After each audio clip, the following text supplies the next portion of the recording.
Hello दोस्तों, तो स्वागत है आप सभी का एक और नई वीडियो में और आप देख रहे हैं द रियल इंसिडेंट। और दोस्तों, मैं आपका होस्ट राजू। तो वीडियो में आगे अगर आप नए हैं तो हमारे चैनल को जरूर सब्सक्राइब करिए और बेल आइकन को प्रेस करिए ऐसी ही रियल इंसिडेंट वीडियो देखने के लिए। दोस्तों, आज की कहानी हमारे ही एक सब्सक्राइबर विशाल जी ने शेयर की है, तो विशाल जी आपका बहुत बहुत धन्यवाद। और दोस्तों, अगर आपके पास भी ऐसी कोई कहानी है तो आप हमें इंस्टाग्राम पे शेयर कर सकते हैं। तो चलिए बढ़ते हैं आज की कहानी की ओर। विशाल शहर से बाहर नौकरी करता था। पूरे 2 साल काम करने के बाद अपना पूरा पैसा इकट्ठा करके वह अपने घर लौट रहा था। उसके परिवार में उसकी पत्नी थी और 2 बच्चे थे। विशाल को अपने घर का सफ़र रेलगाड़ी से तय करना था। रात काफ़ी हो चुकी थी। ट्रेन में सवार सभी लोग अपनी बर्थ पर सो रहे थे, मगर विशाल की आंखों में नींद नहीं थी। इसका सबसे बड़ा कारण उसके घर जाने की खुशी थी। घर जाने की खुशी में विशाल को नींद नहीं आ रही थी। विशाल के अलावा एक व्यक्ति ऐसा और भी था जो सोया नहीं था। उसकी बर्थ के सामने वाली बर्थ पर ही वह व्यक्ति बैठा था। अपने सामने चुपचाप बैठे व्यक्ति को विशाल ने देखा तो जाना कि वह ड्रैकुला की कहानी पढ़ रहा था। विशाल को लगा कि उसके सामने जो व्यक्ति बैठा है वह किताब पढ़ने के माध्यम से अपना वक्त बिता रहा है। शायद उसे भी नींद नहीं आ रही है। विशाल को लगा कि वह क्यों ना अपने सामने बैठे व्यक्ति से बातचीत करे और अपना समय गुजारे। इसी इरादे के साथ विशाल ने उसे पुकारा। भाई साहब। किताब पढ़ रहे व्यक्ति ने उसकी आवाज़ को अनसुना कर दिया और उस पर कोई ध्यान नहीं दिया। विशाल ने फिर से उसे आवाज़ दी, भाई साहब। दूसरी आवाज़ पर उसने किताब नीचे करके विशाल को सपाट दृष्टि से देखा। उसके चेहरे पर भी सपाट भाव ही थे। इस बार विशाल तनिक संकोच में पड़ गया और बोला, मैंने आपको डिस्टर्ब तो नहीं किया? सामने बैठा व्यक्ति सपाट स्वर में बोला, नहीं। विशाल मुस्कुराते हुए उससे बातों का सिलसिला जारी रखते हुए बोला, आपका नाम क्या है? उस आदमी ने बोला, मेरा नाम सूर्य प्रताप है। विशाल ने हल्के से सांस छोड़ते हुए कहा, क्या आप भी अपने घर जा रहे हैं? सूर्य प्रताप ने पूरे स्वर में कहा, नहीं। तो फिर आप अपने घर से कहीं और जा रहे हैं? विशाल ने मुस्कुराते हुए सामान्य स्वर में कहा। प्रताप ने उसे इस नज़र से देखा मानो वो कुछ ना कहना चाहता हो।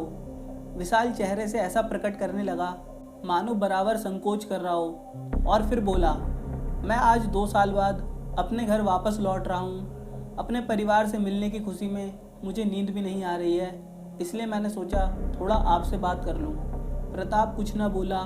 वो उसकी बातों पर सिर को झुकाकर जुम्बिश देकर रह गया, मानो उसकी बात पर सहमति जता रहा हो। प्रताप के हाव भाव से साफ जाहिर था कि वह बात करने के मूड में बिल्कुल नहीं था। वह लगातार यह जता रहा था कि जैसे उसे इस समय बात करना बिल्कुल अच्छा ना लग रहा हो, मगर आज तो जैसे विशाल चुप रहने के मूड में बिल्कुल भी नहीं था।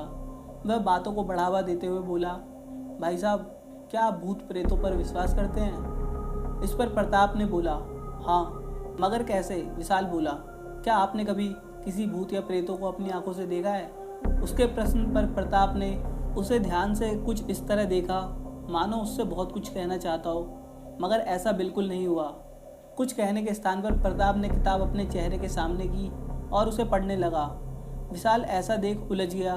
उसकी समझ में नहीं आया कि प्रताप ने उसकी बात का कोई जवाब नहीं देकर अपना चेहरा किताब में क्यों छुपा लिया। इस बार विशाल संकोच में पड़ गया और धीरे स्वर में कहा, आपने मेरी बात का कोई जवाब नहीं दिया भाई साहब। जवाब के रूप में प्रताप ने अपने चेहरे के आगे लगी किताब हटाई तो उसका बहुत ही भयंकर चेहरा विशाल के सामने आ गया। प्रताप का चेहरा इतना डरावना हो चला था कि यदि कोई मानव उस चेहरे को देख ले तो अपने प्राण वहीं गंवा बैठता। उसका डरावना चेहरा देखते ही विशाल की आंखों में मानो दुनिया भर का खौफ सिमट आया था। उसके चेहरे पर हवाइयाँ उड़ने लगी थी। विशाल की दोनों हथेलियाँ बर्थ से इस तरह सट गई थी मानो उनके सहारे से वह उठकर खड़ा होना चाहता था। उसकी पीठ पिछले भाग से सट गई थी। हद यह थी कि उस खौफजदा रह जाने की कि वह सांस लेने में भी डर रहा था, या फिर यह कहा जाए कि सांसें खुद ही बाहर आते हुए भयभीत थी। यहाँ तक कि उसकी आवाज़ भी नहीं निकल पा रही थी। विशाल जान गया था कि उसके सामने मौजूद प्रताप कोई मनुष्य नहीं बल्कि एक भूत है। विशाल बेबस रहकर अपने स्थान पर सिवाय बैठे रहने के कुछ न कर सका। उसके सामने बैठा डरावना चेहरे व लंबे लंबे दांत वाला भूत ठहाके लगाकर बोला, अब तुम्हें विश्वास हो चला है कि आज के समय में भी भूत प्रेत जैसी चीज़ें मौजूद है? इस पर विशाल ने कहा, क्या तुम सचमुच भूत हो? विशाल ने भय से भरे स्वर में पूछा। अभी भी तुझे यकीन नहीं आया मूर्ख? कोई बात नहीं, जब मैं तेरा खून पीऊँगा तब तुझे यकीन आ जाएगा। तब विशाल ने कहा, नहीं नहीं, मुझे मत मारो। मेरे 2 बच्चे और मेरी पत्नी घर पर मेरे आने की प्रतीक्षा कर रहे हैं। अगर मैं मर गया तो उनका सहारा छिन जाएगा, मुझे जाने दो। कहते हुए विशाल अपने स्थान से सरकने लगा। वह भूत उसे देखकर मुस्कुराता रहा।